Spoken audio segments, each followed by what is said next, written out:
You didn't Welcome to think the one I'd and do it again, did only, you? the original. I did not. I was like, he's not gonna pull this off on me again. Eric has this thing of like making you smile, just figuring out a way to just like get you on the edge of your seat, and he definitely did that. Eric, welcome to the podcast. I have not recorded a podcast with you in ages, and having you on, to be honest with you, is bringing back those old memories when we decided to do the podcast in the first place. When we started Work Comp Talk together, it was a hobby. It was something that we were trying to keep our heads busy during the whole COVID world, and look where it's at now, and it's all You because and of Bilal have done a you. That's Yeah, awesome. you and Bilal have done an amazing job. I mean, what are you up to? You're episode 80 something, and it's been 83, great. 84. Yeah, I mean, we're gonna. I love to do these, as you know. I don't have enough time. Starting, Creators Legal and having Daily Creator, and now into the next company, and just trying to run everything makes it really, really tough to jump on these. I want to do Yeah, more of Eric, them, you know. you're So definitely a busy man and a really, really go-getter. When you set your mind to do something, you tend to go for it, and you've been through quite some experience. And one of mm, the things that we're going to be talking about in this podcast, by the way, in today's topic, has to do with how someone treats their workers, how someone treats their somewhat of a legacy, their footprint in a business as entrepreneurs, as business owners. And unfortunately, that's not the case for some people. You know, Elon well, I Musk look, being the yeah, main one. yeah. So Carmen, here's what Carmen's dancing around because we decided to jump on. Bilal is in trial today. He was pulled back in. I guess it's a big trial that they got over at the firm, and so yesterday Donald Trump and Elon Musk get on X in front of a million people. Apparently, they had some, technical difficulties, which is totally understandable. It's X. I don't know that it's there to can support that level. And but they get on and they start talking. It's quote an interview, but they just have this sort of friendly conversation. But one of the things that happens is they get on and they start shit talking the workers over at Tesla, and Trump is sort of, applauding that Musk would simply sort of fire anybody who wants to strike or wants to unionize, and UAW steps in today. Sean Fain, I think his name is, the head of the UAW, and says, "Hey, you can't threaten workers like that," and they file suit, That's which is Yeah, unreal. they Yeah, sure did. yeah. And for And me, I'm glad that they did it, because yeah, yeah. I I mean, this definitely is. think it kind of just shows we have someone to back you up, and this is totally not okay. Mhm. Though Elon Musk has gotten away with doing stupid things like this in the past, when he recently purchased X. What did he do? He went and fired everybody out. Why? Because they weren't necessarily his biggest fans or whatever. So, Yeah. Well, I'm going to say it in a different way too, though. I'm going to add. I mean, these are blue collar workers at the auto shop, right? At Tesla. This is different, mhm. and uh, you know, we also run a tech company, and you can run a tech company with less people. Something as big as X needs more people. But they also showed Silicon Valley, which was very interesting, that you didn't need 7,000 people to go run a website. You need 1,000 or 500 or whatever the number is that they Mhm. settled on. But this is different. These are blue collar workers. These are the people that are sweating their ass off in a factory, and they're getting injured, physically getting injured. And we wrote an article about this for our blog a long time ago called The Dirty Little Secret at Tesla. That at the time, don't know if it still exists, Tesla had more work injuries than anywhere else. And the way they treated the Tesla auto workers was horrific, absolutely horrific. I don't care where your politics stand, they were objectively bad in the way they treated their workers. Take Right. away this thing yesterday, they just were bad at the way they treated their workers. And the way they're talking about the workers as like these expendable people, these are people. And this is absolutely insane that a presidential candidate would get on and talk like this with I think he's listed as the richest man in the world. I mean, this is terrible. Talking about them like they're ants. It's sad. Yeah, it's sad. And it just goes to show, like it's the type of personalities behind them, right? To me personally, I feel like Trump is upset and he's throwing a fit because the UAW didn't go behind them, which was no surprise. And then you have Elon Musk, who uses people as if they were minions. And it's like, I can step all over them, I can talk shit about them, but yet I want them to work for me. And that's where it's kind of like, it's stupid because it's being allowed. And I'm going to be honest with you, Eric. I honestly feel like it's the society we live in. I would rather get shitted on by Elon Musk and be like, oh yeah, I work for Elon Musk, I work for Tesla, just to have that title, than to say, you know what, like we're treated like shit. And unfortunately, money, they give them the opportunity, if I'm not mistaken, to get some sort of perks working with the company, and people buy into that because it's like, I don't think that they get anything. They get a couple of perks. I don't think they get anything. They get a couple of perks here and there, but there's other companies who also give perks. It's not just Tesla. And I'm just saying, I'm not sure what perks you're talking about, but I don't know that Tesla employees that are working on the assembly line can afford to buy a Tesla. I don't think that there's anything that I will say. I don't know that it's all that exciting. Yeah. So, but it's not all that exciting. Anybody nowadays can get a Tesla right now. They're not as expensive as they were in the beginning, right? So no, they've had to cut. They've had to cut a lot of the prices, actually, from what I understand. But let's get back to what happened, because they're on this sort of friendly conversation, right? And they start shit talking the Tesla employees, and they do it in a way that basically it is a veiled threat towards the Tesla employees. And the UAW wakes up this morning and says, screw you, and they file suit. It's illegal to fire workers who threaten to strike, because the right to strike is protected under federal law. And so it is. So Sean Fain just turns around and says, hey, here are some new charges. And they filed suit. I mean, just to add one more lawsuit.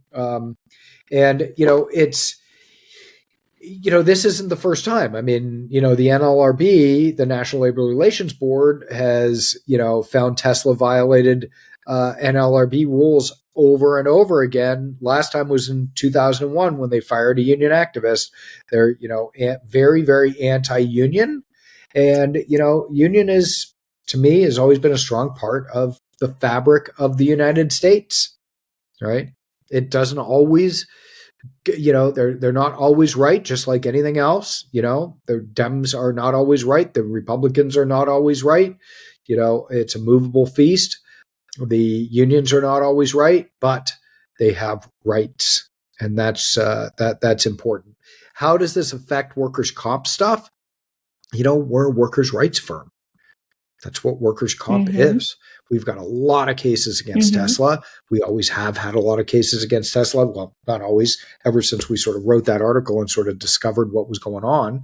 And that article that we wrote got a lot of press. I mean, went all the way up to the New York Times had called us, this CBS.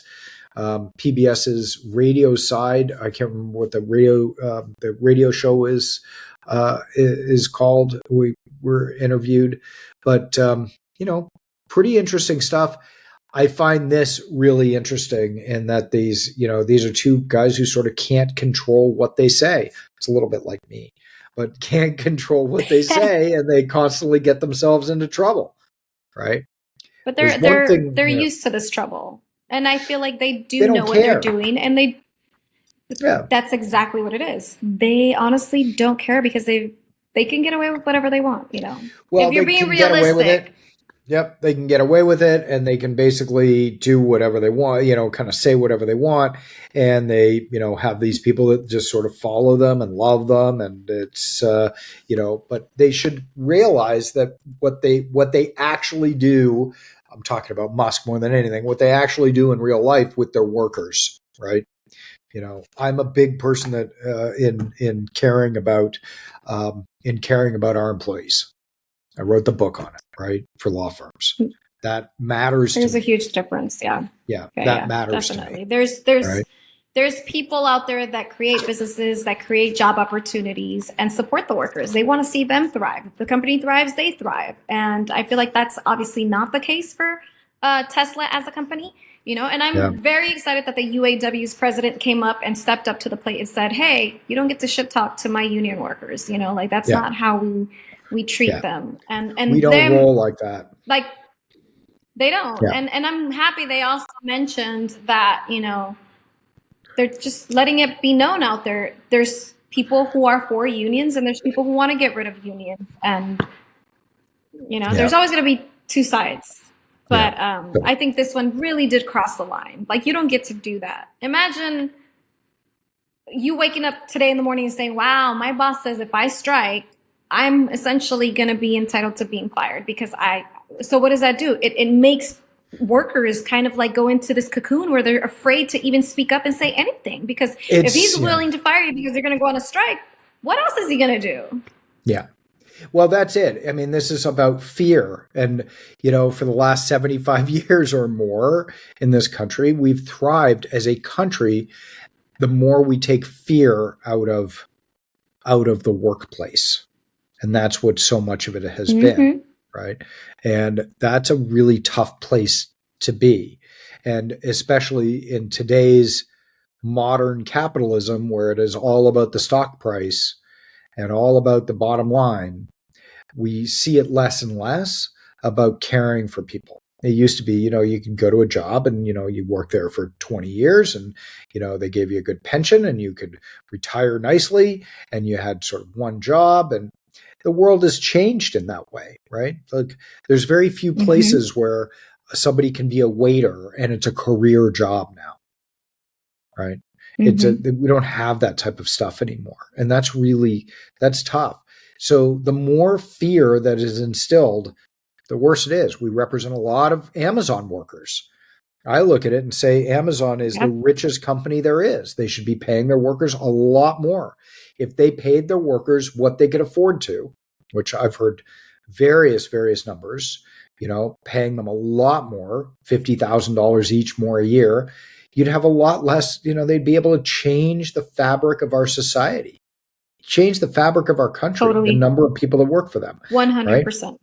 Pay them $50,000 more a year and give them benefits, right? All of a sudden, they don't have to take second jobs, right? They're not as tired at work. Thing. They're not. Absolutely. Yeah. And they can spend time with their family, spend time with their kids. It keeps the family together. It's, there's less divorces. There's less, there's more people can afford one person staying at home with the kids. There's less problems in schools. There's less problems with the kids. There's less crime. And we don't do that anymore. Now it's all about, how much can the stock rise? How much can the C-suite take home? And speaking about the stock, do you think, with what's happening right now, do you think that Tesla stock is going to take a hit? It's funny. I stayed away from Tesla cars. I stayed away from Tesla stock, all because of the fact that, of how they treated their workers. I did not want to participate. Right. The stock is actually, I'm seeing it up. It's up 5% just today. I don't know that it's going to matter all that much in the short term. I don't know that it's going to matter all that much. Right. I just don't. So, I do think it's pretty interesting as well. I mean, this isn't the only lawsuit that's going on with one of Musk's companies. He's also got the one going on with the advertisers, who he told, that the advertisers, he told to fuck off, and then they all bailed on him, and now he's suing the advertisers for jumping back for not advertising. So, like, for leaving him. Yeah, yep. I mean, this is tough. Not the best of stuff, right? So anyway, I do think it's really interesting how Tesla treats its workers comes from top down. You see that it hasn't changed much over the years. I don't know that it's affecting the stock price. So, unfortunate. It should affect the stock price. Yeah. So they get threatened by the UAW and their stock goes up. I don't think it matters all that much. But listen, this has been great jumping on, doing a guest episode. And I hope that people got something out of this. We are, please remember to comment on these. Anything about workers' comp, any questions that you got about California workers' comp, we've got the Ask Bilal series where, and we're launching the Text Bilal series. We're just working on the technology for that. And now I'm committing us to it because I just announced it. Right. And so we're going to have the Text Bilal series. Yeah, you are. And we're going to start going live with this stuff too. Right. I mean, that's the fun side. Just jump on. That's right. Go live. Right. It's the fun side. It's the fun side. And if you're not logged in yet to your YouTube, make sure you log in. Yeah. If you might be listening to us on Spotify and everything. Yeah, you might be listening to us on Spotify or Apple or any of those places, but we also publish these all on Work Tom Talk over at YouTube and on the Pacific Workers channel. I think they even get a rebroadcast over there. So it's good stuff. Carmen's been doing a great job. La Morjita, that's what we call her around here. So you haven't been called that in a long time, have you? I haven't heard that name in a minute. In a long time. I'm telling you, you're the guy that comes in and kind of humbles and creates all these things, and I didn't do it. You just go for it. That's awesome. That's great. Okay. Okay. Well, listen. Thank you, everybody, for joining us, and we'll talk to you soon. Don't forget to like, review, subscribe, and leave us a comment. Ask a question, whatever you want. Want to thank Patch, who's over in the hidden corner on our Riverside, for helping us out and doing all our production. Definitely. And Bilal, who's at trial right now, and allowed Eric to come and join him. We'll catch you guys on the next episode. Thank you. Thanks very much, everybody. Have a great day. See ya. Bye. Bye.